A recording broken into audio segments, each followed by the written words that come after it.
Bueno, gaurkoa ziklo honetako 5. izango da, eta gonbidatu moduan, dakizuen moduan, Albaro Beñaran dugu. Heziketan eta terapian psikomotrizista, pedagogoa, UNED Bergarako Luzaro psikomotrizitate eskolako kidea, Santo Tomas Lizeoan ere aritzen da, psikomotrizitate laguntza eta pedagogia berriztatze proiektuetako kide modura. Bueno, ikusten duzu moduan, kurrikulum zabala du, Albarok. Haurrak bere garapen egoki eta osasuntsuaren protagonista izatea nahiko nuke, eta horretarako egin, mugitu eta jolasteko aukera beharko luke izan. Baina edozein ekintzak, mugimenduk edo jolasek balio du horretarako? Bueno, gaur hau argitzen saiatuko gara, mugimendua, ekintza eta jolasaren zentzua izenburua duen hitzaldian. Bizi dugun gairaietarako uste dugu oso interesgarria dela gaia edo hizketaldi hau, hain zuzen ere mugimendu eta ekintzarako mugak ezarri dizkigulako konfinamendu honek. Segulu hala ere, Albaro, badituzula egoera honi aurre egiteko ideia interesgarriak. Beraz, gehiago luzatu barik, emango dizut hitza. Aurretik entzuleoi gogoratu nahiko nizueke, txata erabiliz galderak egiteko aukera izango duzuela. Orduan, txatean mesedez idatzi zuen kezka horiek eta bukaeran saiatuko gara galdera horiek Albarori bideratzen. Saioak gutxi gorabehera ordu beteko iraupena izango duela aurreikusten dugu, eta behin saioa bukatuta, Albaroren tartea bukatuta, irekiko dugu galderen tartea. Jakin ala ere, saio hau grabatua izango dela eta ikastola.eus atarian izango dituzuela gainerako hizketaldiekin batera, ikusgai, hemendik egun batzuetara. Eta beste barik, Albaro, nahi duzunean, zurea da hitza. Vale, mila esker Idurre, mila esker denoi, hor zaudeten guztioi, nahiz eta gehienak ez ikusi, mila esker ikastolen elkartekoei.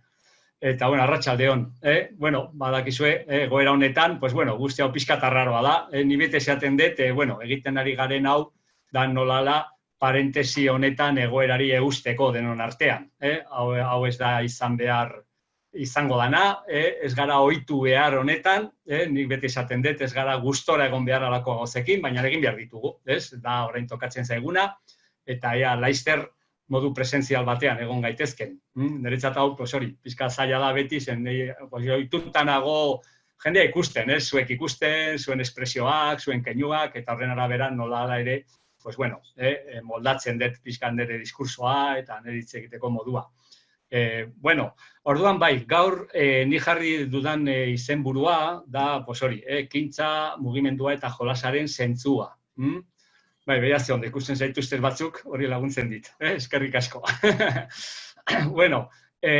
Orduan, jarri dut zergatikan 3 hitz horiek, azken finean, direlako haur txikiaren erramienta nagusiak, edo baliabide nagusiak bere bizitzan. Haurrek ekintza, mugimendua eta jolasa erabiliko dute bizitzeko. Horregatik, eta ni bereizten ditut ikusiko duzu gero, zergatikan bereizten dudan, ekintza, mugimendua eta jolasa. Denak ez dielako gauza bera. Orduan, nik egingo dudana, lehenengo gauza izango da pixkat eskema bat eskaini, struktura bat, eta gero, denboraren arabera, ni saiatuko naiz azke kaldera bukatzen, ez nekatzeko, zen pantailaren aurrean badakin nekagarria dela, egotea. Orduan, lehenengo eskema bat, nondik norako bat, eta gero, denboraren arabera, jongo naiz betetzen, edo aberazten, eskema hori. Orduan, lehenengo gauza esango nukena da, ekintza, mugimendua eta jolasa badutela ibilbide bat aurraren bizitzan. Ibilbide bat dago. Eta zentzu bat dutela aurraren bizitzan. Eta adinaren arabera, nolala, zentzu bat edo beste bat badoa sartzen. Orduan, aurraren bizitzan ardatz batzuk daude. Eta nik aipatuko izkizuet, nire ikuspegitik dauden ardatz batzuk aurraren bizitzan. Bata, izango litzateke nire burua bizi, hau da, umea jaiotzen denean, bizitzaren lehenengo urtean batez ere, nire burua bizi, gero bestearekin bizi, hau da, atxikimendua, egin bestearekin, gero bestearen gandik banatu, hau da, banaketa, gutxi gora bera, nire buruarekin lehenengo urtea. Bestearekin atxikitu, 1-3, nahi bauzua, 3 urte arte. 3 urte inguruan, banatu bestearen gandik, bereiztu nire burua bestearen gandik. 3 urtetatik 6 urtetara, nola ala, ja argitu zer nolako ni naizen ni, ez? Pizkat, bereiztu nire burua, eta 6 urtetatik 8 urtetara, gaur nola ala, saiatuko nahi 8 urtera arte iristen, pues ja nola ala, ja finkatu da ni naiz eta zen nolako ni naizen, bai, eta 6 urtetatik 8 urtetara, pues hasten da garai bat, nun batez ere izango da, zein naiz ni taldean, zeren taldea indarra handia hartuko du, eta hor bakoitza saiatuko da kokatzen taldean, hau da, ni besteen artean, ni taldean. Bai, gutxi gorabehera hori da ardatz bat. Beste ardatz bat da segurtasunaren arabera. Azken finean, aurra nahi duena bere bizitzan, gizaki guztiok, bizitza osoan nahi duguna da, nahiko seguru sentitu. Nahiko seguru sentitu gure buruarekin, besteekin, errealitatean. Lortzean nahiko segurtasuna. Ikusiko duzue, asko erabiltzen dudala nahiko hitza. Hau da, segurtasun osoa ez da, aurrari ere ez diogu eman behar segurtasun osoa, baizik eta nahiko, nahikoa den segurtasuna. Orduan, hasieran txikia denean umea, batez ere segurtasuna lortuko du bestearen gandik. Hau da, helduak emango dio batez ere segurtasuna ume txikiari. Bai, gero pixkanaka progresiboki helduak eman baldin badio oinarrizko segurtasun hori umeari, pixkanaka, gero berak ere sortuko ditu baliabide autonomoak, propioak, segurtasun bat ere lortzeko berak ere. Orduan, eta haur txikian, lehenengo 6-7 urtetan beti izango da joan da etorri bat. Batzutan beharko dut helduaren gandik jaso segurtasun hori, eta beste batzutan martxan jarriko ditut nire baliabide autonomoak, batez ere, heldua ez dagoenean, edo helduak ez didanean ematen berak segurtasun hori. Eta progresiboki gero eta gaitasun handiagoak eukiko dituzte aurrek, segurtasun maila hori lortzeko beraien baliabide autonomoen bitartez. Eta hemen ja lotu dezakegu, momentu batean, justu gaiarekin. Hau da, zeintzuk izango dira baliabide autonomo horiek, eta nola hoien bitartez aurra lortuko dala segurua sentitzea, nahiko segurua, pues justu ekintza, mugimendua eta jolasa. Izango dira baliabide autonomo horiek. Hau da, aurrak garatzen duena, berak ere osatzeko bere segurtasuna. Hau da, beti ez da izan behar, helduaren gandik, baizik eta nik ere, ja, badaki mugitzen, badaki gauzak egiten, badaki jolasten, eta baliabide horien bitartez lortu dezaket ere segurtasuna. Bai, hori da beste ardatz bat. Beste ardatz bat. Hasieran, aurra, ume txikia dago sensazio munduan. Umea jaiotzen denean, lehenengo hilabetetan, jasotzen duna da sensazioak bizitzen ditu. Badakizue, 15 hilabete arte gutxi gora bera, ez dira agertzen gaitasun simbolikoak. Orduan, bizitzan lehenengo urte horretan, lehenengo 15 hilabete horietan, aurrek ez dute simbolizatzen. Aurrek egiten dutena da, egiten dituzte gauzak, eta bizitzen dira batez ere sensazioetan. Sensazioa eta mugimendua. Horregatik askotan erabiltzen dugu sensomotorea.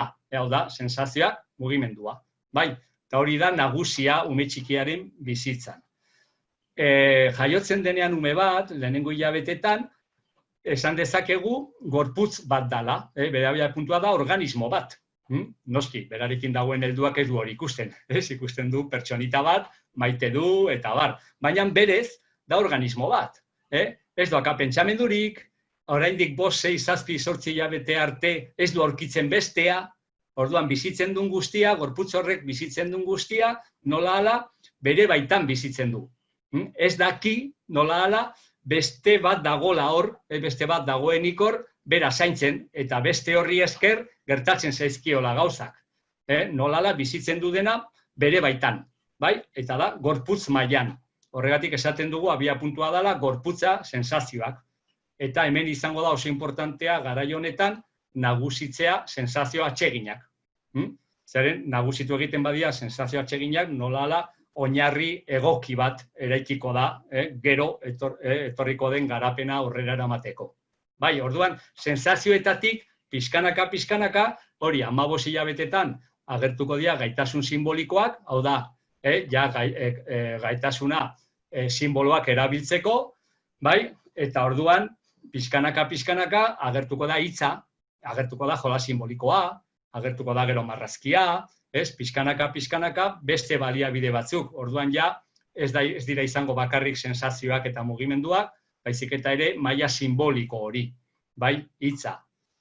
Pixkanaka, aurra jungo da pentsamendura iristen, eta 6-7 urte inguruan, azkenean iritsiko da pentsamendu logikora. Hasiko da pentsatzen, logika batekin, modu objektibo batean. 5-6 urtera arte, da pentsamendu subjektibo bat, emozioetan edo oinarrituta, pentsamendu magikoa deitzen dana, oso subjektiboa dana, eta 6-7 urte inguruan agertzen da azkenean pentsamendu logikoa. Egia da, eta ikusiko dugu gero horregatik ze garrantzia duen jolasa eta ekintza 6-7 urteko horrengan ere bai, da pentsamendu logiko baina zehatza. Hau da, ez da abstraktoa. Horrek ezin dituzte manejatu edo maneiatu ideiak. Eduki behar dituzte referentzia zehatzak. Esperimentatu behar dute. Nola ala esan dezakegu manipulatu behar dutela errealitatea edo eduki behar dituzte irudi zehatzak beraien pentsamendua martxan jartzeko. Bai, edo jasotzeko ere besteen pentsamenduak. Bai, orduan hori izango litzateke beste ardatz bat. Sensazioetatik, pixkanaka, pentsamendura. Jungo diela aurrak. Beste bat, leheno aipatu dut pixkat nola da, nere burua, gero bestearekin, bestearen gandik banatu, eta besteen gana jun, eta da, orduan izango litzateke, lehenengo, ni nere buruarekin, eta pixkanaka sozializazioara jun. Eta ikusiko dugu nola sozializazioa batez ere, emango da, 2 urtetatik aurrera, hasiko da sozializatzen umea pixkanaka. Ja gero, 4-5 urtetan, hor bai ja, taldeak hartuko dula indarra, eta sozializazioan bete-betean jarriko dira aurrak. Noski ja, 6-7 urtetan, haur hezkuntzako lehenengo eta bigarren mailan, berez ja, aurrek ja jakin behar duten nola funtzionatzen talde mailan. Jauki behar dituzte strukturak sozializazio maila horretan aritzeko. Bai, orduan hori izango bat, nire gandik besteen gana. Orduan, nire individualtasuna, batez ere bizitzaren lehenengo 2 urtetan, eta ja nire individualtasuna finkatu badet, ziurtatu badet, sendotu badet, orduan ja jun naiteke besteen gana, zeren ja, seguru nago, nire burua ez dut galduko nire identitatea taldean, horregatik sozializatu naiteke. Eta hor hasiko da, oreka, ni eta besteak eta ni besteen artean. Ni oso importantea naiz, baina badaude beste batzuk, beste asko, importanteak direnak ere. Eta hasi behar gara partekatzen, partekatzen jolasa, partekatzen errealitatea, partekatzen espazioak, partekatzen jarduerak eta bar. Bai, orduan hori izango litzateke beste ardatz importante bat. Identitate mailan, lehen aipatu dut, baina finkatuko dut hobeto, identitatearen eraikitzean, beste ardatz importante bat, esan dut 0 batean eraikitzen da oinarrizko existentzia, hau da, naiz, hau da, umea jaiotzen denean, arriskuan dago ez badago heldu batek zaintzen duena, hil daiteke. Orduan, lehenengo urtean nola hala bermatu behar da bizi iraupena. Eta hori eraikitzen da bizitzaren lehenengo urtean, jazta, existitzen naiz. Nire existentzia ja ez dago zalantzan, ez dago arriskuan. Hori da, oinarrizko segurtasuna. Gero hori, baldin badago ja eraikita, urte batetik 3 urtetara, ja eraikiko dut ni naiz. Hau da, 3 urte inguruan, esaten den, ni ez naiz zu, ni naiz beste bat. Esaten genuen aleno, beresten naiz bestearen gandik. Bai, ni naiz. Eta 3 urtetatik 6 urtetara, identitate mailan beste pauso bat. Da, ni naiz mutila, ni naiz neska, ni naiz ez daki zer. Hor da, genero pizkate identifikazioak, identifikazio guztiak emango dira adin honetan. Identifikatuko naiz modu batean. Eta orduan definituko dut zenolako ni naizen. Bai, horrek suposatzen du, gero eta bereizketa handiagoa. Egongo dala nire baitan, eta koinziditzen du, gero errealitatea ezagutzerakoan ere bai, hau da, gero eta bereizketa handiagoak egingo ditut ere munduan, bereiztuko ditut forma, koloreak, zenbakiak, ez daki zer, hau da, bereizketa nagusitu egiten da. Eta lehen esaten nuena, ja, 6 urtetatik aurrera, 6 urtetatik 11 urtetara gutxi gora bera, identitate mailan badago egoera lasaia esan dezakegu, finkatu egiten da hori zenolako ni naizen, eta 11-12 urte inguruan, agertuko litzateke, pues bueno, nerabetasuna, nerabea, eta hor beste identitate pauso bat. Hau da, zein izango naiz nila heldu bezala, ez? Orduan hor beste identitate krisi handi bat, egongo da, nerabekin, baina, bueno, horre ez gara iritsiko. Baina, bai, 6-7 urtetan, lasai dago identitate aldetik, baina egia da, eta lehen aipatu dut, bai dagoela identitate berri bat, eta da hori, zein naiz ni besteentzako. Hemen, 5-6 urtetatik aurrera, aurrak hasi dira, nola ala, deszentratzen. Badakizu haur txikiek dutela pentsamendu oso egozentrikoa. Dena ikusten dute beraien ikuspegitik. Ez dute jasotzen besteen ikuspegia. Errealitatea bakarrik aztertzen da nire ikuspegitik. Ez dago beste ikuspegirik. Denek duten nire ikuspegia. Baina, 5-6 urtetan, pixkanaka, jabetzen dira, ez da horrela. Ez, besteek badute beste ikuspegi bat, agian ez dana nirea. Eta orduan, konturatzen naiz, ni hasten naizela pentsatzen gauzak besteetaz, sentitzen gauzak besteekin nagoenean, eta orduan, karo, batean konturatzen dira horrak. Orduan, besteek ere pentsatuko dute zerbait nitaz, sentituko dute zerbait nik egiten dudanean zeo zer.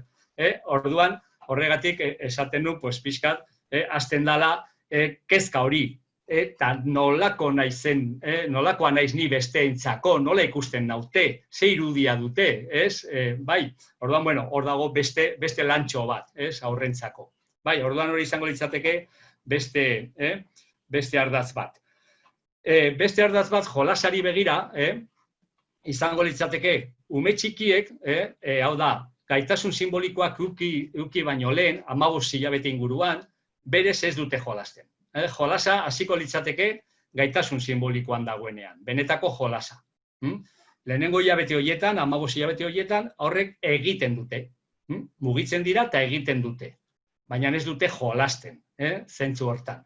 Bai, eta hor txikiek 3-4 urtera arte jolasten dute gero, ja, berez jolasten dute. Zuko ikusten dituzu 2 urteko haurrak, urte bat erdikoek, 3 urtekoek, eta jolasten dute, ez modu global batean, jolasten dute, bai.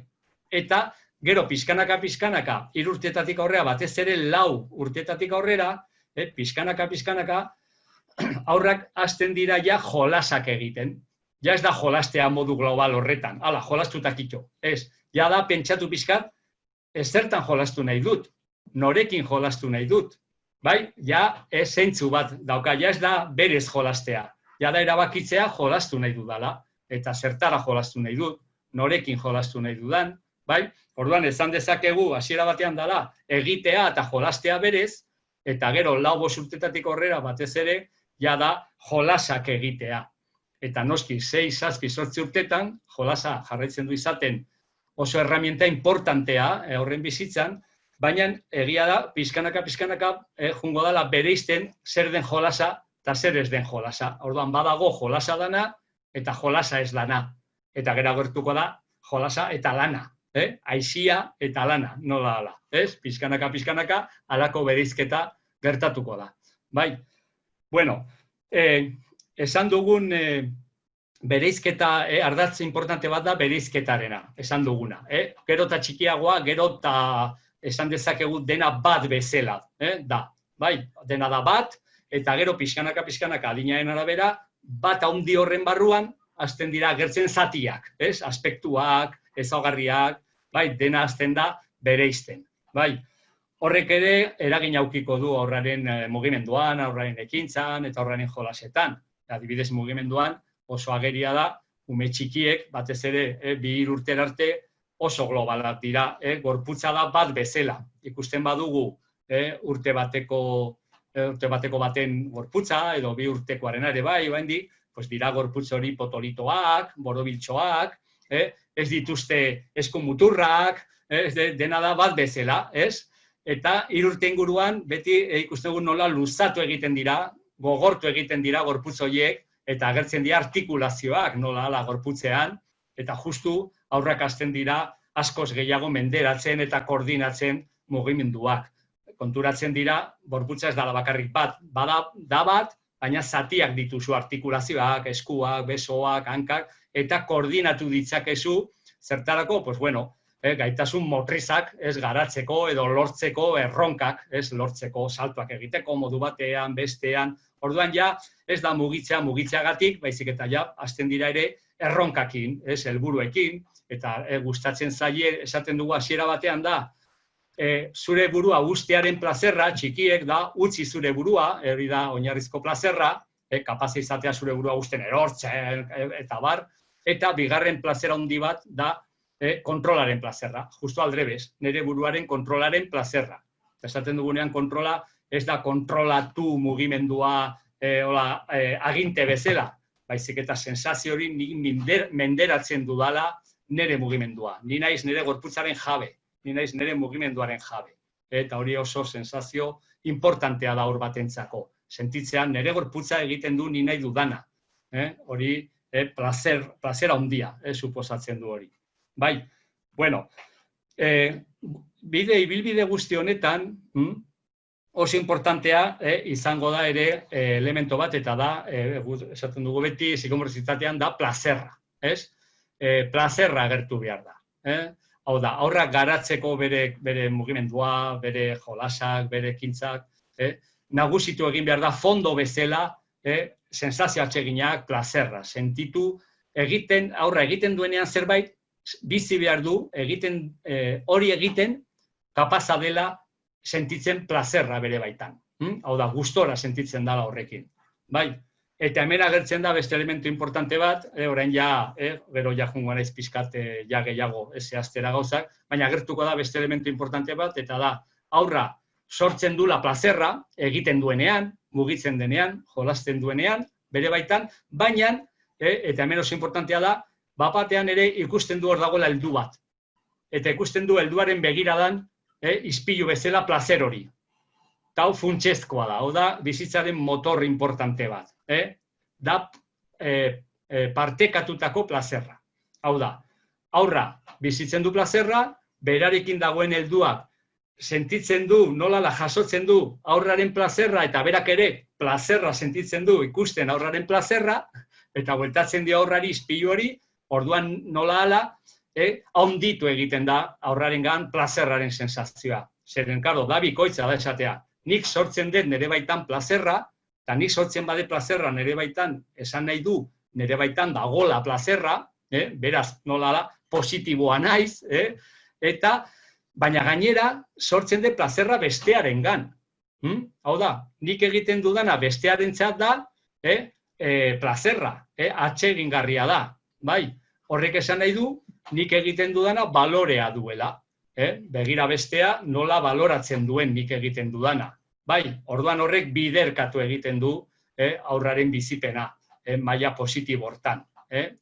Plazer ispilu joko hortan. Horregatik, prozesu guzti honetan partekatutako plazer hori izango da oinarrizko motor bat aurraren garapenean. Bai, bueno, gero, beste ardaz bat, komentatu ez dudana, izango litzateke, aurrak jungo diela omnipotentziatik gaitasunetara. Guzti hau da ardaz hauek gero kokatzeko diskursoa. Gero ja hasiko naiz ekintza mugimendu eta jolasarekin, zehaz-mehaz, da omnipotentziatik gaitasunetara. Umea jaiotzen denean, esan dugu, egon behar da, heldu bat, maite duena, helduaren aldetik egon behar dira afektuak. Umearen aldetik ez daude afektuak jaiotzen denean. Dago gorputza, baina helduaren aldetik bai. Afektua daude, maite du, zaintzen du, ematen dio behar duen guztiak, saiatzen da umearen premiak betetzen, umea ez egoten urduri, ez egoten gaizki, hau da, sensazio atseginak bizitzen, bai. Orduan, nolala, umeak bizitzen du omnipotentzia magiko bat. Esaten, behar dudan guztia, magikoki agertzen da. Orduan, nahi dudana, agertzen da, eta ja gainera. Osak, zerbait nahi dudanean, eskatzen dut, eta agertzen da. Bai, hori da, omnipotentzia sensazio bat. Eta bizipen hori egon behar da abiapuntu bezala. Hau importantea da. Umearen abiapuntua izan behar da omnipotentzia.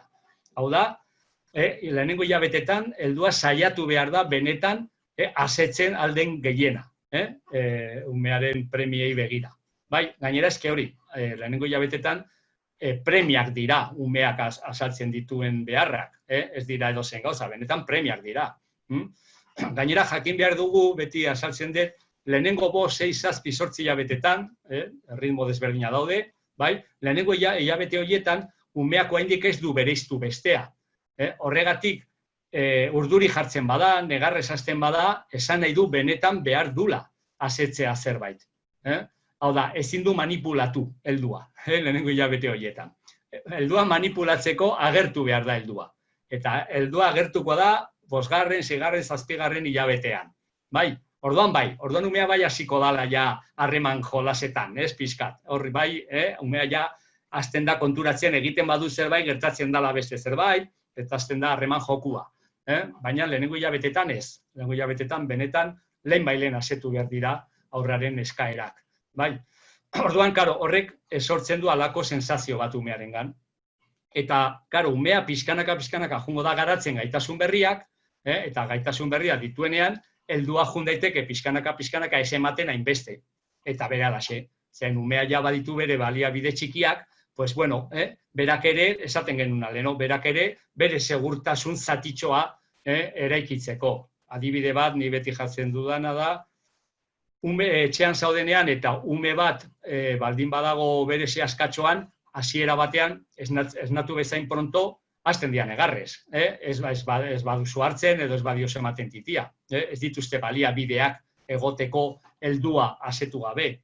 Baina egun batean, ja pasatzen denean denboratxo bat, pues igual konturatzen zara mugimendu dagoela zehazkan. Eta ez nadago umea. Bai ba, zea raro. Eta ez da hasi negarrez. Eta dago lasai.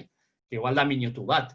Baina, bueno, igual ari da txupatzen behatza, edo ari da txupatzen izara, ari da egiten zerbait, bueno, eta horrekin, nola ala, lortzen du egotea ondo. Izango dala minutu bat, baina nola ala, hor daude autonomiaren sustraia. Hau da, umea hasi da berak ere sortzen zerbait, ondo sentitzeko.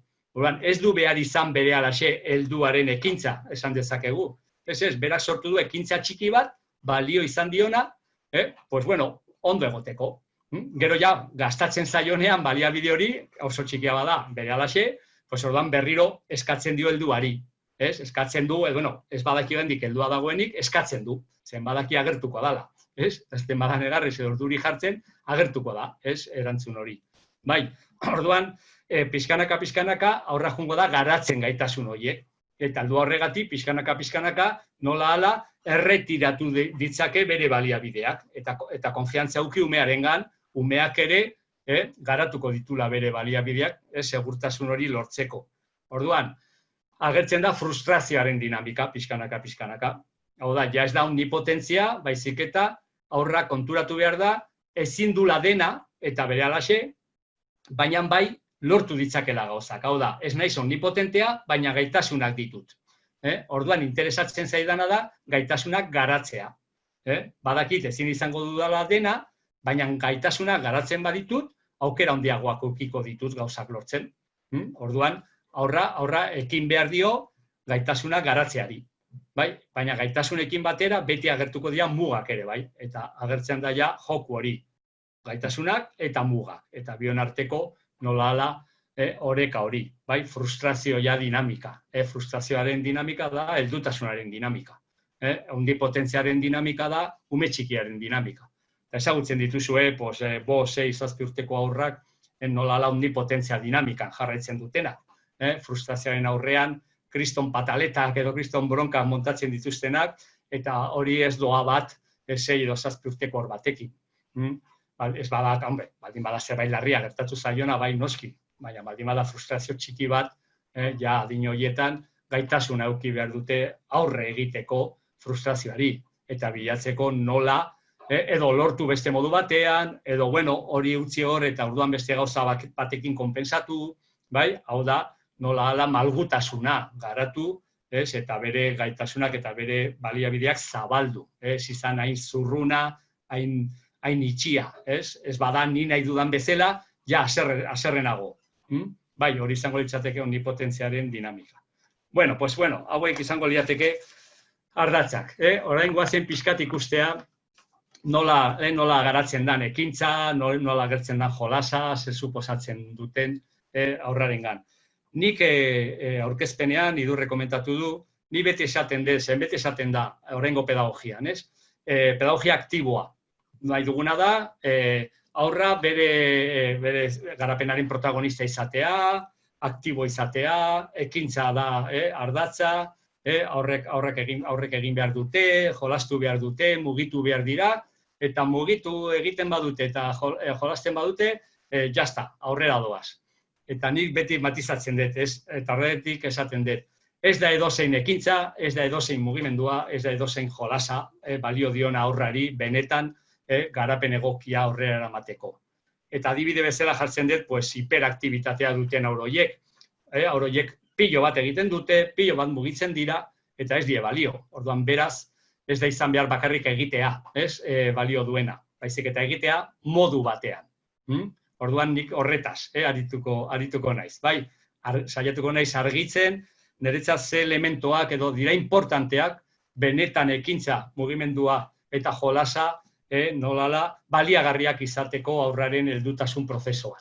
Bai, hasiera batean, umea jaiotzen denean, baina jasiko naiz, ibilbide guztiarekin, umea jaiotzen denean, da gorputz bat eta egiten du, eta adierazten ditu, sentitzen ditun gauzak. Ekartzen ditu erreflexu batzuk, eta, segun ze nolako umea den, segun ze genetika dokan, ze biologia duen, eta ze gertatu zaion haurdunaldian, eta bar, ume bakoitza desberdina da, eta adierazten du modu desberdin batean sentitzen duena. Batzuk dira lasaiak, beste batzuk urduriak, batzuk lasaitzen dira oso erraz, beste batzuk ez dago modurik, eta aktiboak dira, eta horrek sortzen du zehozer ere bera zaintzen duen helduarengan. Bai, orduan umeek egiten dituzte gauzak. Mugitzen dira, espresatzen dira. Bai, orduan hor dago heldu bat jasotzen duena hori. Eta hemen dugu elemento bat, eta da, gizakiok ezin dugu jaso eta ezin dugu erantzun umeari modu neutro batean. Hau da, nik ez dut ezer baldintzatuko, nik umea nahi duena, bera nahi duen bezala izango da, gizakiok ezin dugu hori egin. Beti proiektatuko dugu zehozer, gure subjetibotasuna.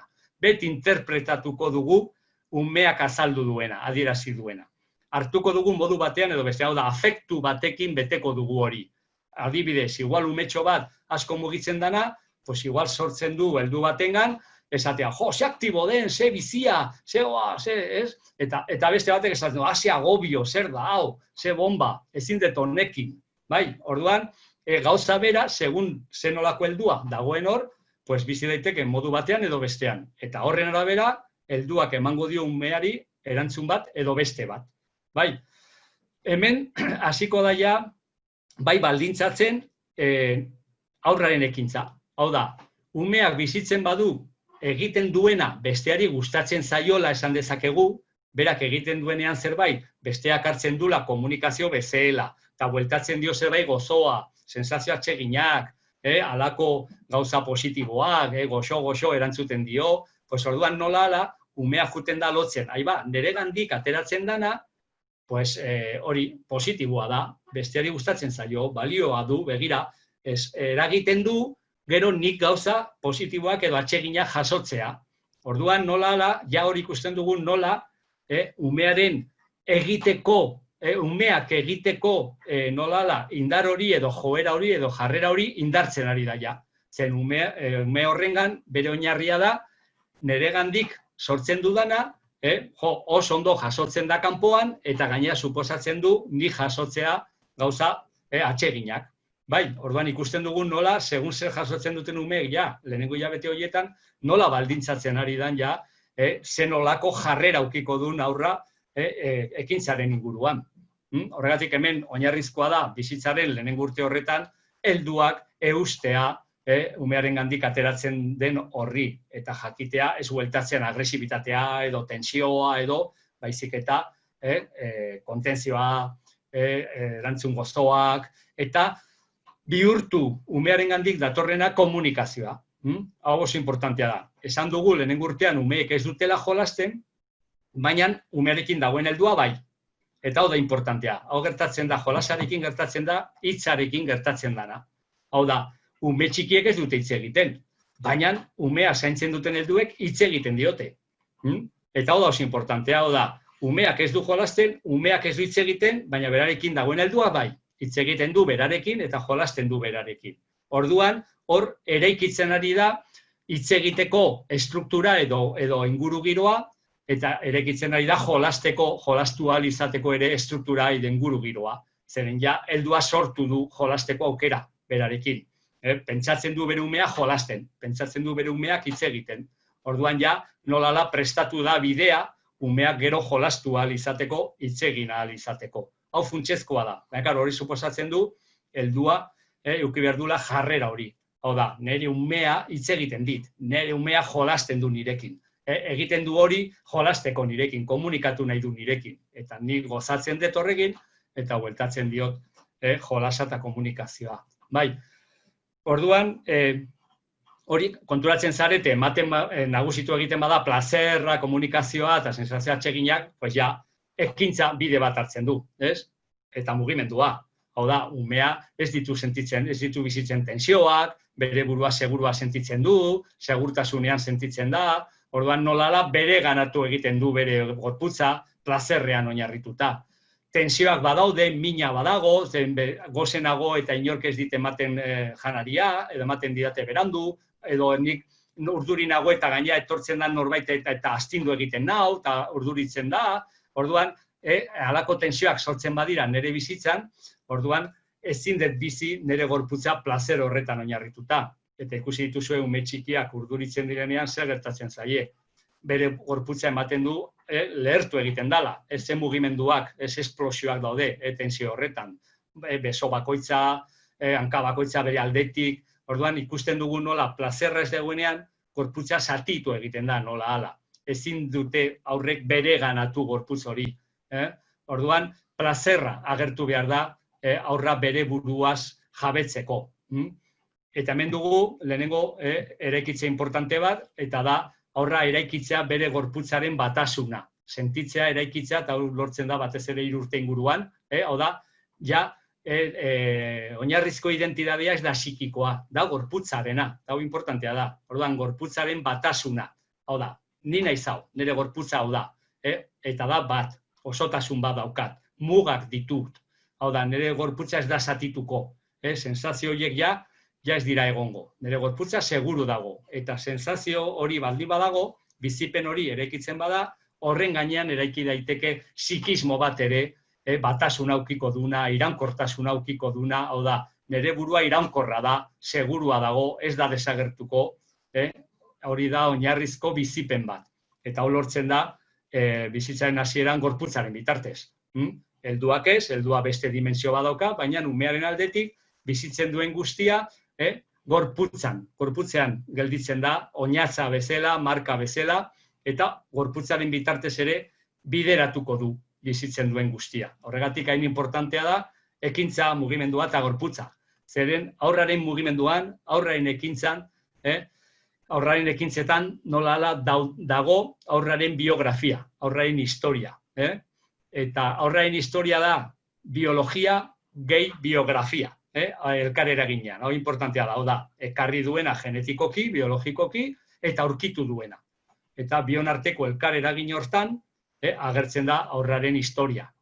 Eta aurraren historia bere gorputzean nola hala grabatuta dago. Horregatik, aur batzuk, mugimendurako joera dute, eta plazerra bizitzen dute mugimenduan, beldur gutxi dute, ausartak dira, gozatzen dute, dute gorputz bat nahiko tensiori gabekoa, oso harmonikoa, eta beste batzuk ikusten dugu, mugimenduan, gorputzean, beldurrak agertzen direla, tensioak, deskoordinazioak, harmoniarik ez, bai, eta guzti horrek zer ikusirik handia du hor bakoitzaren biografiarekin, historiarekin, bizi izan dituen esperientziakin.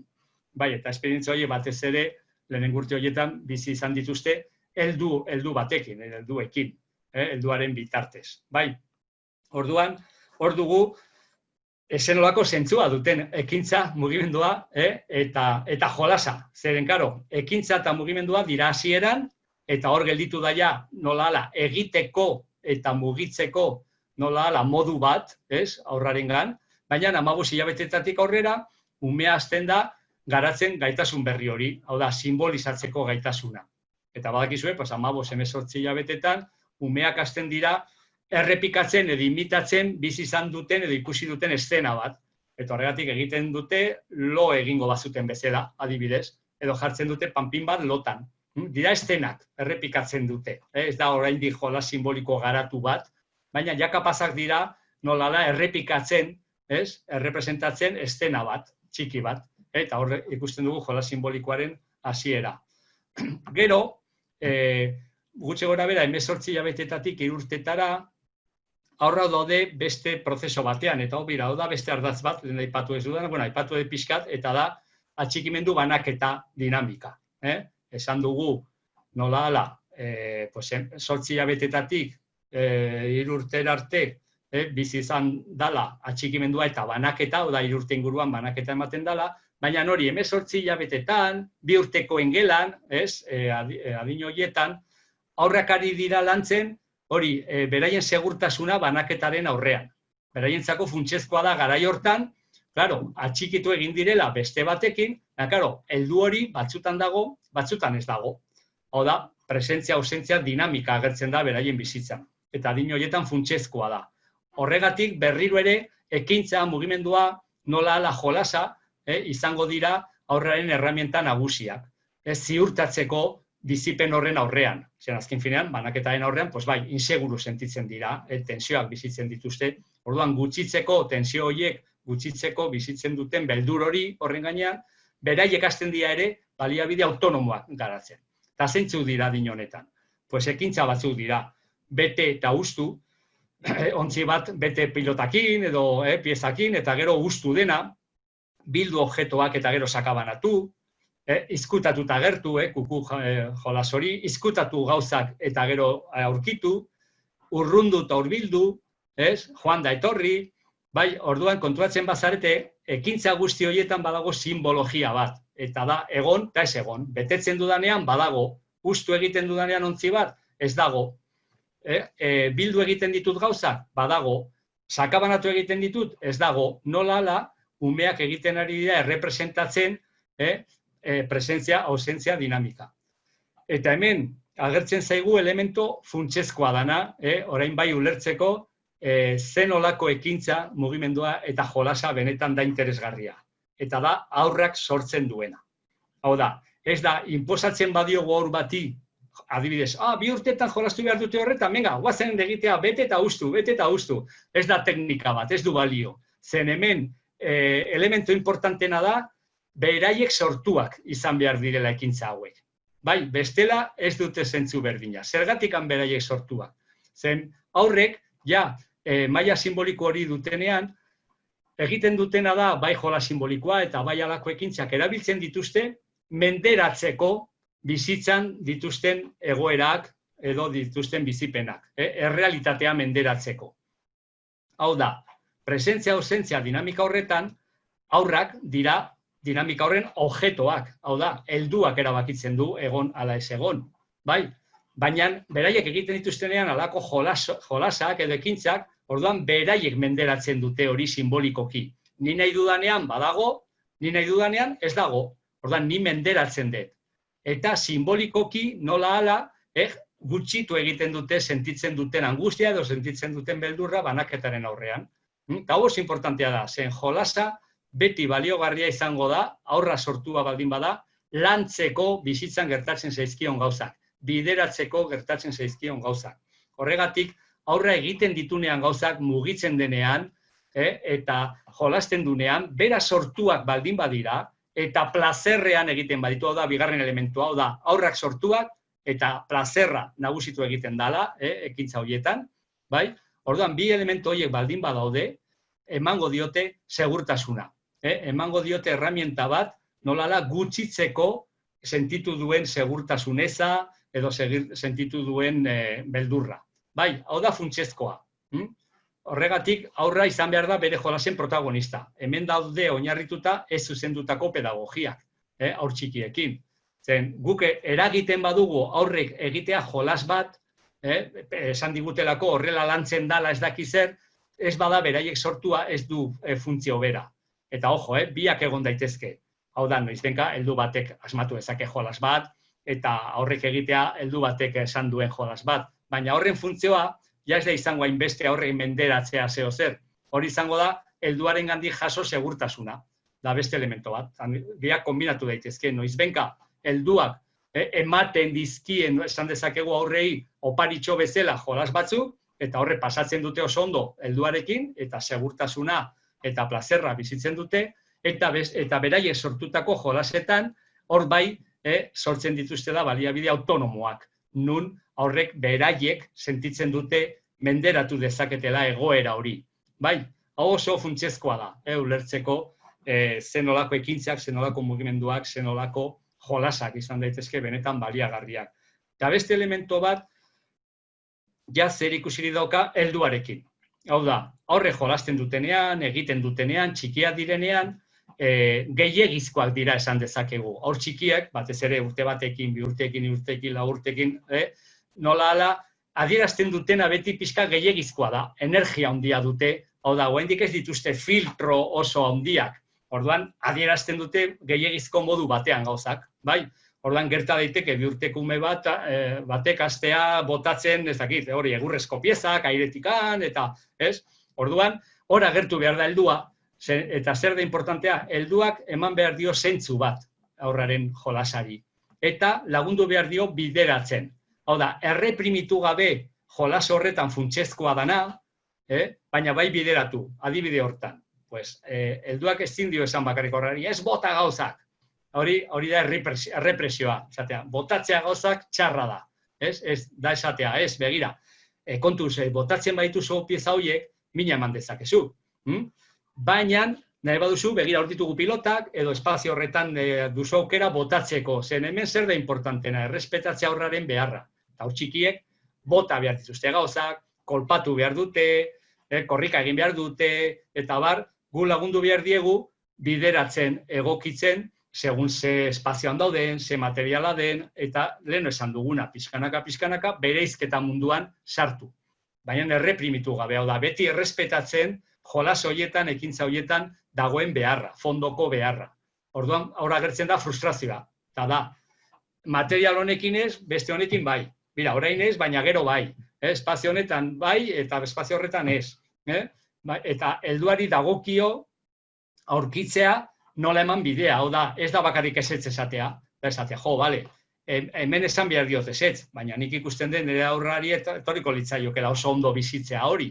Ordan, helduari dagokio bilatzea nola eman aukera horri bizitzen hori beste modu batean jasangarria dana, hau da, kaltegarria ez dana. Hemen muga da kaltegarria ez izatea umearentzat eta besteentzako edo inguruarentzat.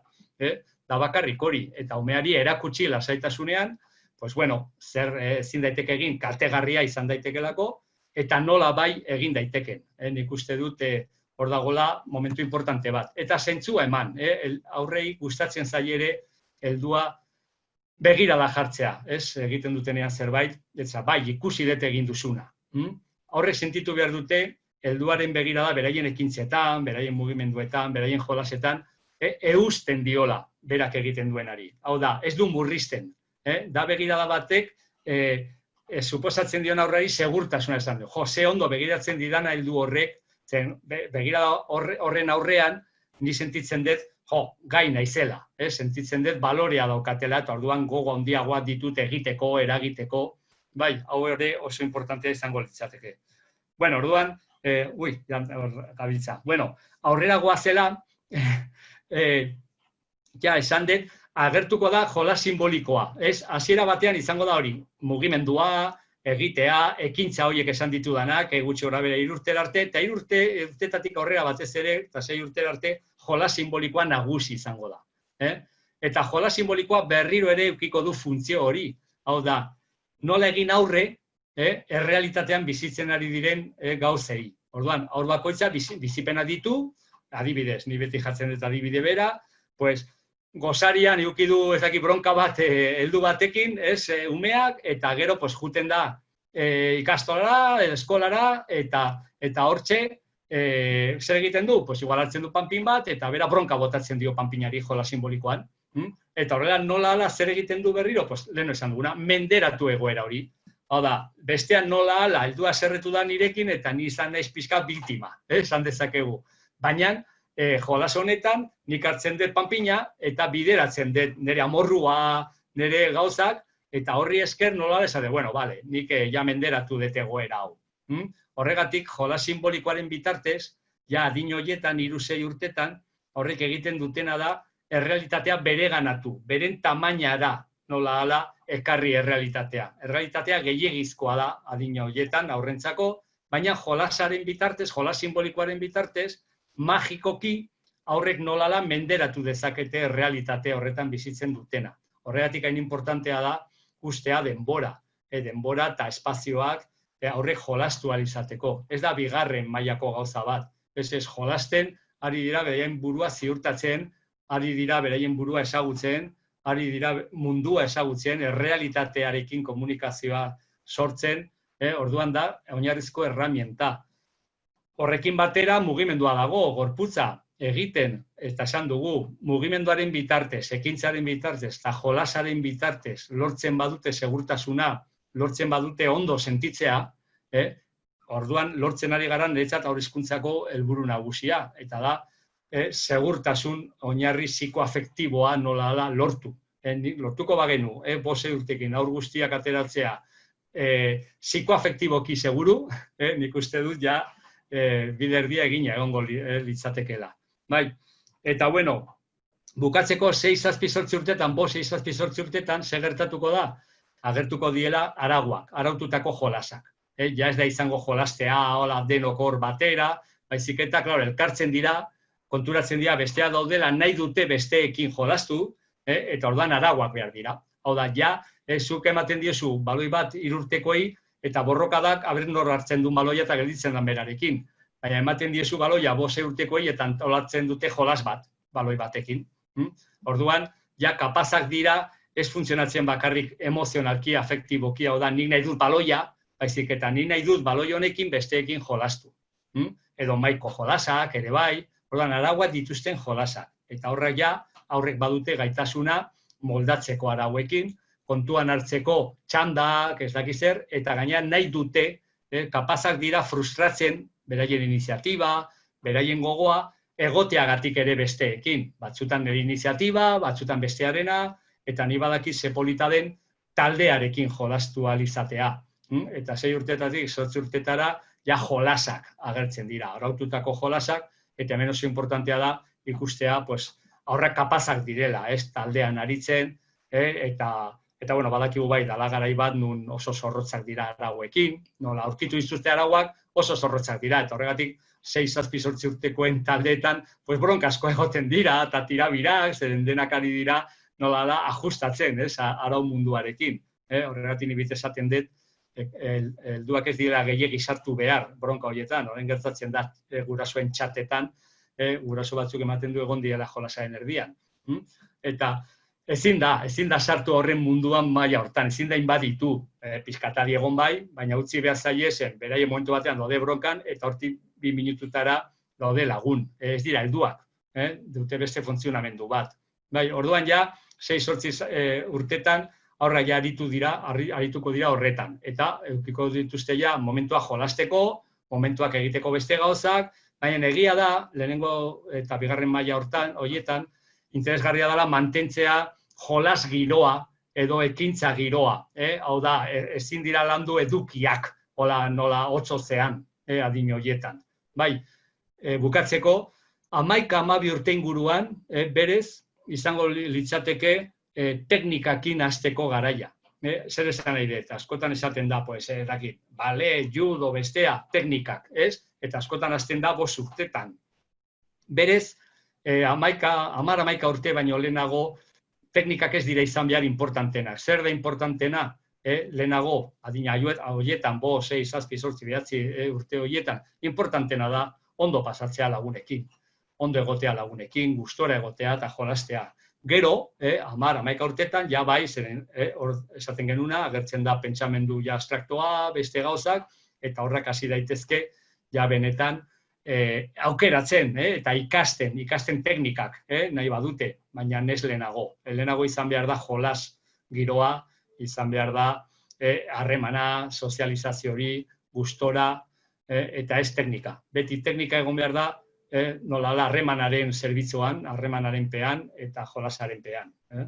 Ba, bueno, hau izango litzatekene aldetik, gauza gehiago daude, baina, bueno, nik uste dut, honekin, azken finan hori, ekintza, mugimendu eta jolasaren zentzua, fondoko zentzua da, aurra hoien bitartez, erekitzen dula bere burua, erekitzen duen realitatea, eta bion arteko harremana edo loturak ere erekitzen ditula. Ez dira bere erreminta nagusiak, dira funtsezkoak, ez dira bigarren mailakoak.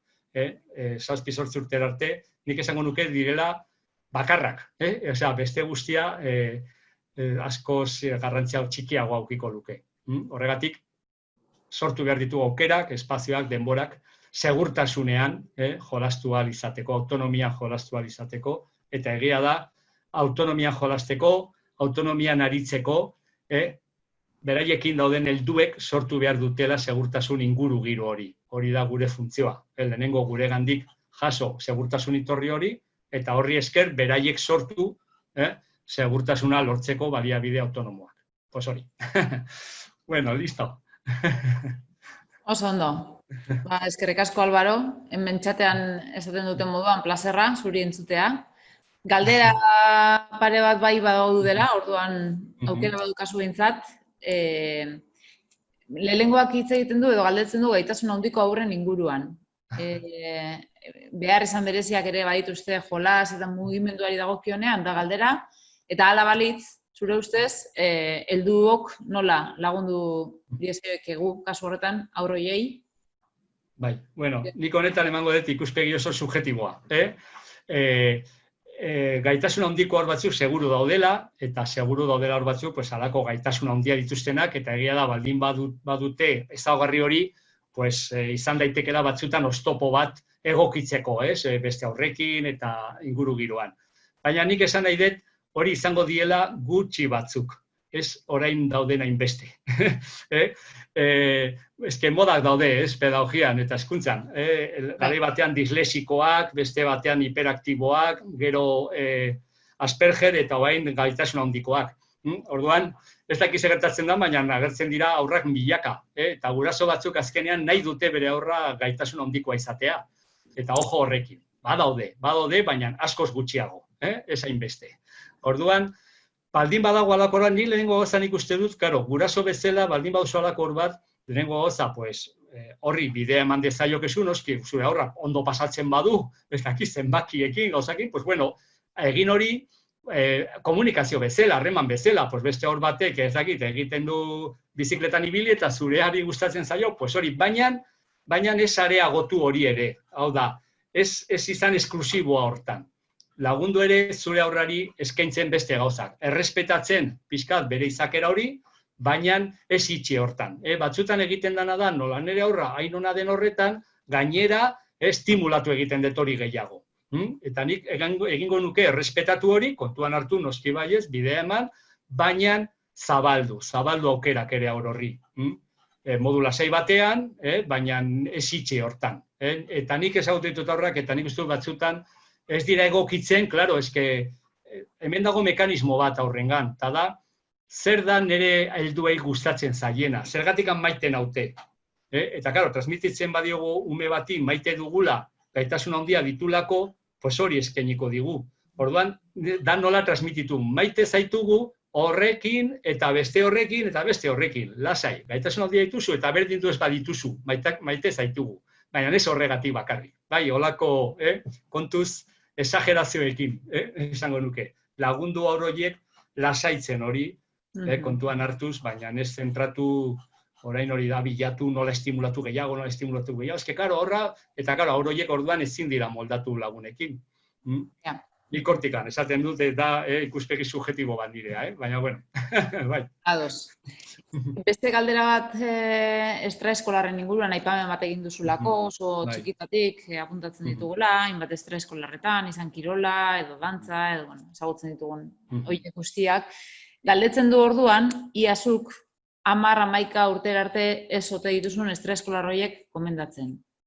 Nik esan, nik beti niko realista naiz, ez naiz jartzen idealetan, eta berez, hombre, aurrak egongo balira plazetan eta horrela, pues agian ez litzateke beharko hainbeste hori, ez? Baina, bueno, nik beti esaten dut, zuk jakin zazu ondo, ekintza hori berdin zait, baleta, musika, pintura, ez zait inporta zer den, edo judo, ez du inporta. Enteratu zaitez monitorean olakoa den. Bai, eta beste guztia ez zait inporta. Nahiko argi gelditu da, bai. Bueno, eta gero, nahi baduzu ere bai, kontuan hartu zure aurrea lagunekin jungo dan, edo hori, ez? Zaindu hori ere bai, ez? Norekin doan, edo errespetatu lagunekin juteko, baina batez ere, ea den monitore batek ezagutzen dituen aurrak, errespetatzen dituen aurrak, eta ulertzen duena, importantena dala, jolastea eta ez bere teknika. Bai, hortikan.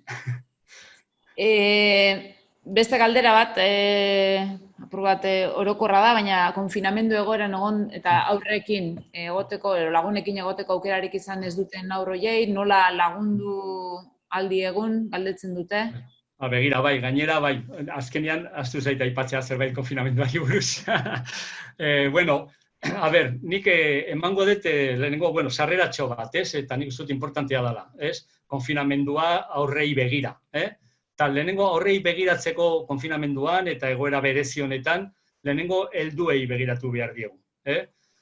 Nik esango nuke, zer gertatu zaigu egoera honetan? Egoera honetan denok izan gara biktimak. Nik ere, ni naiz eta batzutan agertu aditu bezala, ni ere horren barruan nago, eta ni horretan ez naiz aditua.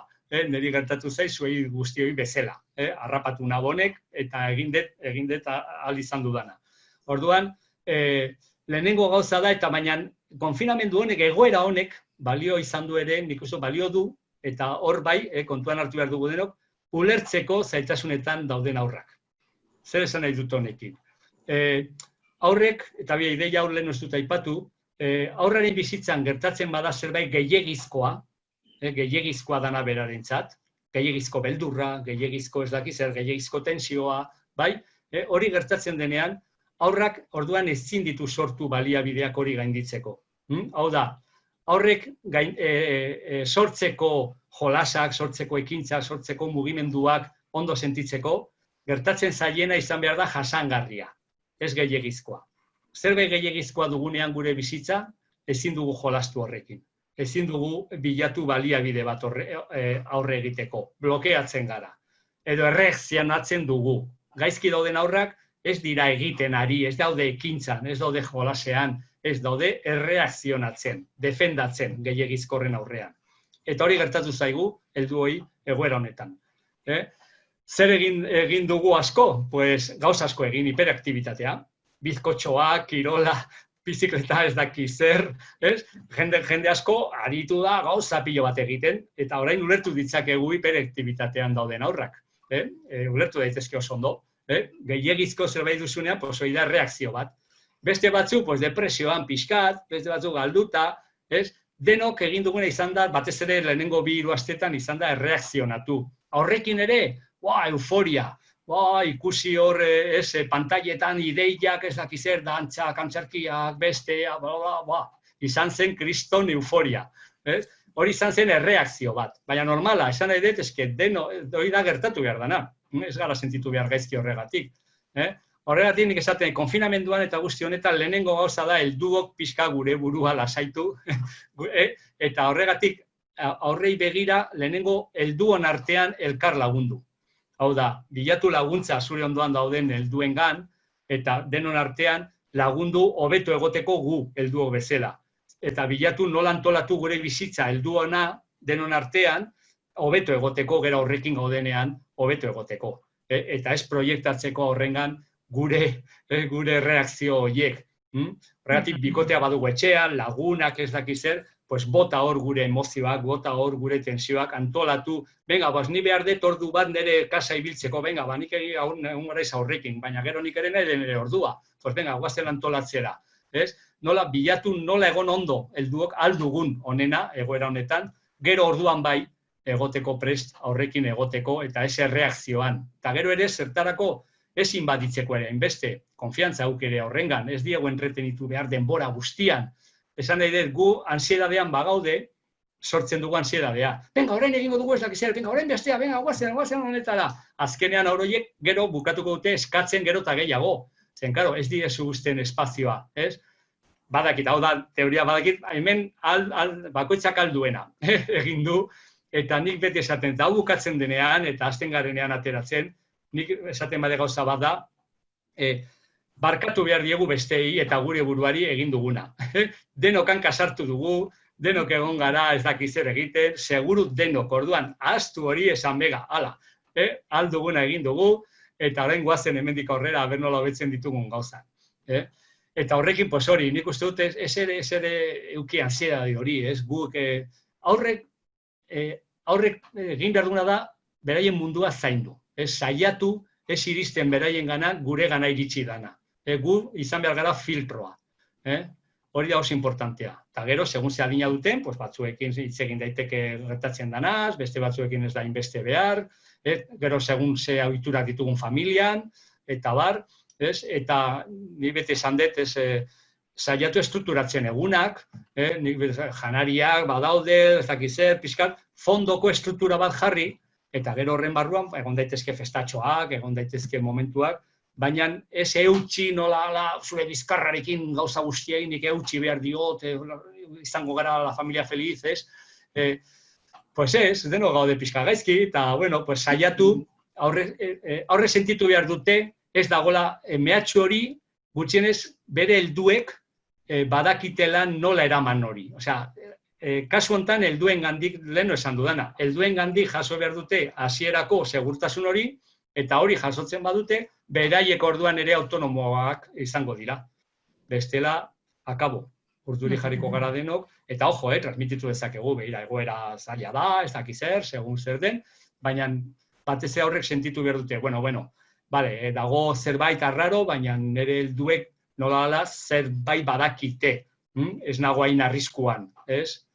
Nik hortikan ikusten dut gero, ja zer egin, familiaren estiloa daude, ibet esaten dut dena, ikusten ditugun bideo horiek hain politak, ez ere agertzen da, ama bat egiten du baleta, bere alabarekin, bestea jotzen du gitarra eta bere seme alabak denok instrumento bat, eta polita da ikusteko, eta hori, baina nahi zu denok ez gara artistak orduan, ez? Eta gaina ni beti esaten dut, gustatuko litzaidake jakitea, bideo hori bukatzen dutenean segertatzen den etxe horretan, ez? Orduan, bueno, ondo dago, pozik, eta gauzak ideiak jasotzea bai, baina ez saiatu izaten beste gauza bat. Gu, ez saiatu izaten ginena, baina hori gertatu zaigu. Erreakzionatzen ari gara, eta erreakzionatzen ari zarenean ez zara zu. Eta denok deskolokatu egin gara. Eta kolokatu behar gara berriro, eta ber zeintzu ginen, ez, pixkat. Eta ez izan beste bat, nik hortikan. Bueno, hoian ere... Galderak pilatzen nahi zaizkigu, ez dut uste denak erantzuteko gai izango garenik denbora aurrera doalako, naiz eta oraindik 279 lagunek jarraitzen dugun, ordua eta eguraldia direnak izan arren, orduan ez daukazu meritu gutxi. Igual pare bat galdera bai, gauza batzuk aurreratu dituzu, baina aipatu duzunaren ildotik, galdetzen dute ikastolara bueltatzen garenean nola kudeatu ditzakegun, emozio horiek, nola egin egoera horretara bueltatzen garenean, ez? Hombre, egia esan, ni txikiekin egia esan ez dakit noda demontre egingo dan, jartzen baituzte alako neurriak. Nik egia esan ez dakit oso ondo nola egin daiteken, urte bateko, 2 urteko, 3 urteko, ez eta izan 6 haur, zer egingo dute. Ez utzi ikutzen beraien artean, ez utzi hartzen jostailu bera, edo ezin dut ulertu. Egia esan hor, sentitzen dut, baina ez daukat erantzuna, nik ez dut imaginatzen aur talde bat, denok bakoitza bere aldetik ibiltzen, eta hurbiltzen direnean norbaitek esaten ez, eta, osea, Dios mío, ez? Nik uste dut, nahiago dudala bakoitza bere etxean jarraitzea, horretarako baldin bada elkartzea, ez du pena merezi. Edo aurkitzen da beste modu bat, edo ez du pena merezi, adin horietan batez ere, ez daki, ja, 8-9 urtetatik aurrera, pues igual bai, ez posible dira beste gauza, baina, desde luego txikiekin, oso zaila ikusten dut, ez? Nik uste dut, bueno, lehen esan duana, familia bakoitza bai, pues hori, hasi behar da hitz egiten bera horrekin, baldin badakite, bueltatuko dala, eta mira, ja esan digute, ja ikastola irekiko dutela, ez dakiz zer, eta hombre, baldin badago neurritxoren bat, pues mira, esan digute, egin beharko duzuela, hasieran garbitu eskuak, horrela, mira, etxean bezala, pues hasi, ez, jolasten horrekin, eta modu lasai batean, ez hurbiltzen aurra egoera horretara, baina, klaro, nik esaten dizut, segun ze baldintza diren ez dakit pena merezi duen, batzutan. Hori asko pentsatu beharko da, a ber, zer egiten dan txikiekin, eta nola. Eta igual, bueno, azken galdera bat, gainerako galderak hemen egin direnak, saiatuko gara igual beste zuri bideratzen, ikastolan elkartetik eta erantzuten, galdetzen digute ia modurik egongo dan baita ere, galderak egiten jarraitzeko, printzipioz hori ez dugu aurreikusi, baina, bueno, halako zerbait adostuko bagendu, horren berri gure ikastola.eus atarian emango genduke. Orduan, beste galdera, bueno, bi egingo dizkizut lotura dutelako berein artean, galdetzen dute taldean integratzeko gakoa ote dan jolasa eta mugimendu libre hori txikitatik horretan ustea umeari, eta horrekin lotuta behar bada, lotxatia den umeari nola lagundu talde handira joaten, ez? Talde handian integratzeko, ia txikitatik era librean jolasten usteak laguntzen duen, batetik, eta gero lotxatia den horri ia laguntzen ote dion.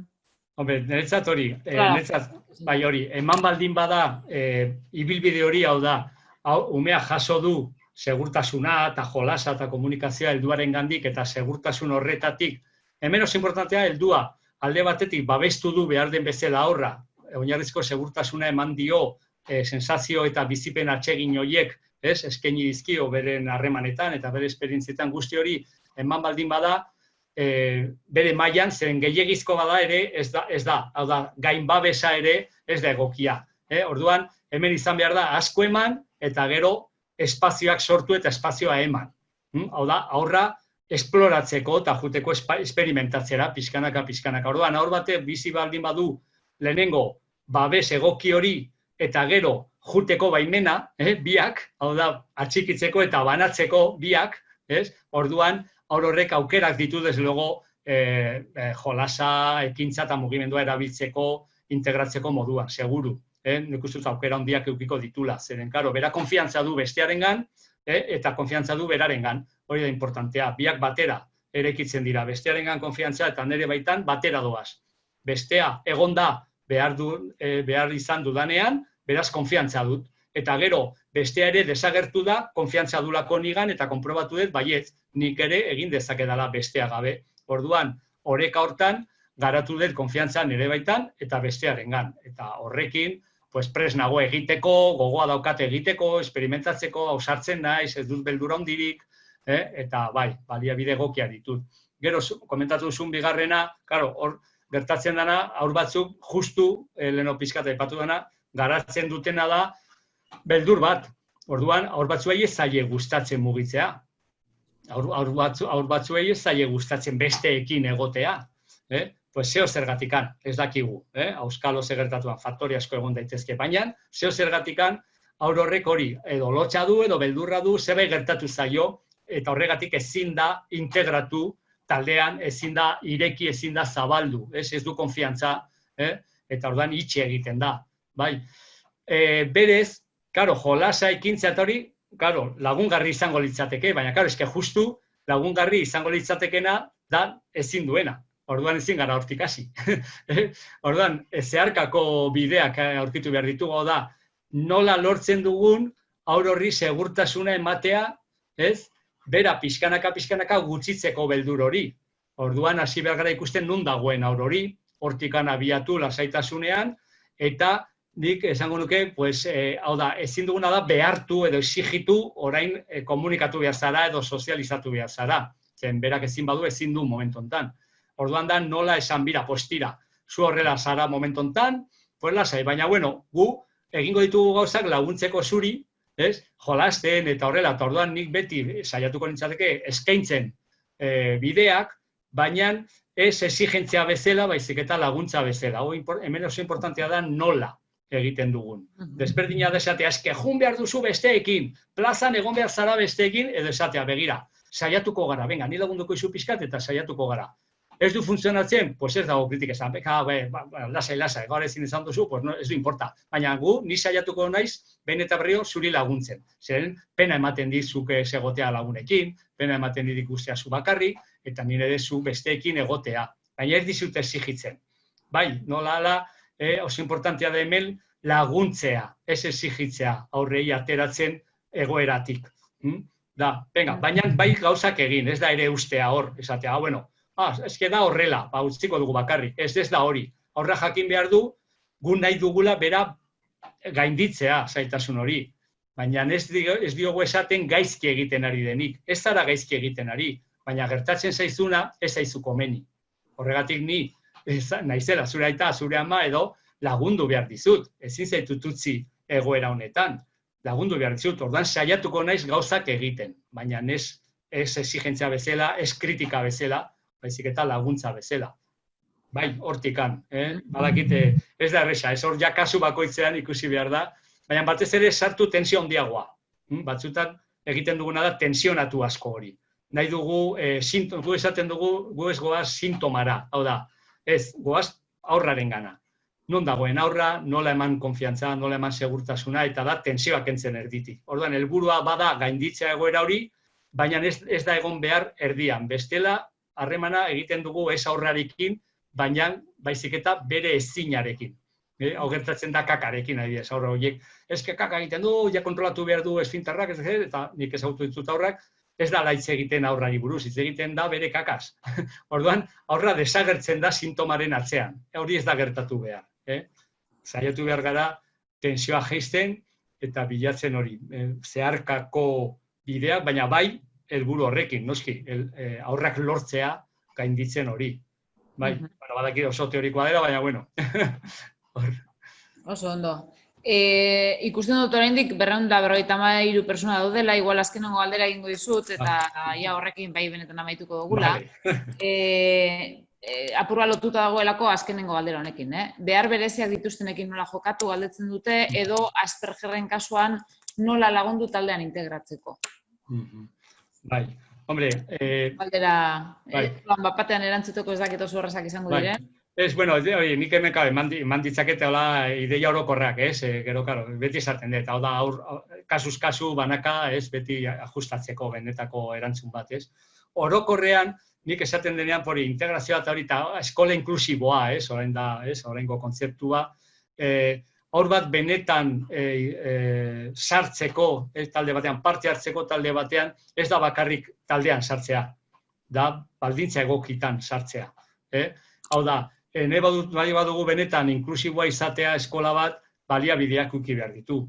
Zeren bestela gerta daiteke justu kontrakoa. Hau da, haur batek Asperger bat edo hori dituztela sozializatzeko zaitasunak.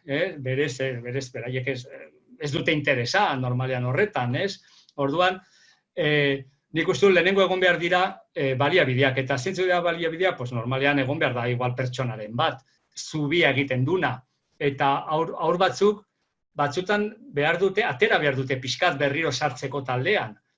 Hau ez da ulertzen ondo, ezin da gelatik atera aurra, hori da baztertzea haur bat. Ez da ateratzea, batzutan da ateratzea leku batera, heldu batekin lagunduko diona, hau da, harreman privilegiatu bat eskainiko diona haur horri, zertarako, nola ala, hobeto egoteko haur hori, seguruago egoteko, eta gero berriro gelan sartu, eta orduan aprobetxatu aurra seguru sentitzen dela, eta orduan egon daiteke hobeto lagunekin. Ez dugu ahaztu behar gauza bat astutzen dana. Adin hauetan, haur hezkuntzan, lehenengo bigarren mailan, eta, gora ere bai, normalean gehienetan, zaitasuna dituzten haur gehienek, badute oraindik zerbait nolala lantzeko helduarekin. Hau da, sozializatzerakoan zaitasuna dituenean hor batek, beti pentsatzen dugu egin behar dana dela talde batean landu. Eta ez da horrela. Lehenengo, heldu batekin, harreman privilegiatu batean, landu behar da, haur horren oinarriak sendotu, bere segurtasuna sendotu, eta orduan horrekin batera bai, eman bidea talde batean, pixkanaka, lortzeko benetan sozializazio hori. Baina hor batzu justu beraien zailtasuna baldin bada sozializazioa de taldea, nola arituko dira justu taldean, karo da kontraesan bat, justu taldean daude inseguru. Inseguru badaude, aterako dituzte beraien sintomak. Horrek esan nahi du, molestagarriak izango direla, edo desegokiak izango direla lagunekin, orduan horrek eragingo du, horiek baztertzea. Horrek esango, eske jotzen du, molestatzen du, ez daki zer, gauza raroak egiten ditu, ez? Orduan ikuste dute, da nola aurkitu baliabideak, haur horiek barruan daudenean, benetan egoteko segurtasunean, eta horrela, benetan garatzeko beraien gaitasun handienak taldean, eta plazerra bizitzeko taldean, ez beraiek eta beraiekin daudenak. Nik horrela ikusten dut. Ni pentsatzen batzutan ikusten dela oso modu esageratu batean inklusioa. Egotea denbora guztian taldean. Eske haur horrek sufritzen du taldean. Zeo zer egin behar dugu ez sufritzeko taldean. Orduan, zerbait dago aurretik ere bai. Bueno, hori. Oso ondo. Mi esker, Álvaro, plazera gurea, zuri entzuteko aukera izatea. Eta, hemen galdetzen dute txatean ia bideoz ia ikusteko aukerarik izango ote dugun hitzaldi hau, orduan ikastola.eu satarian egongo da eskuragarri bideo hau, aurki, ez dakit bihar edo noiz, baina laster bai, eta esan dakoa. Eskerrik asko eta hurrengora arte. Zuei, muxu bat, animo! Agur. Agur. Agur. Agur bai.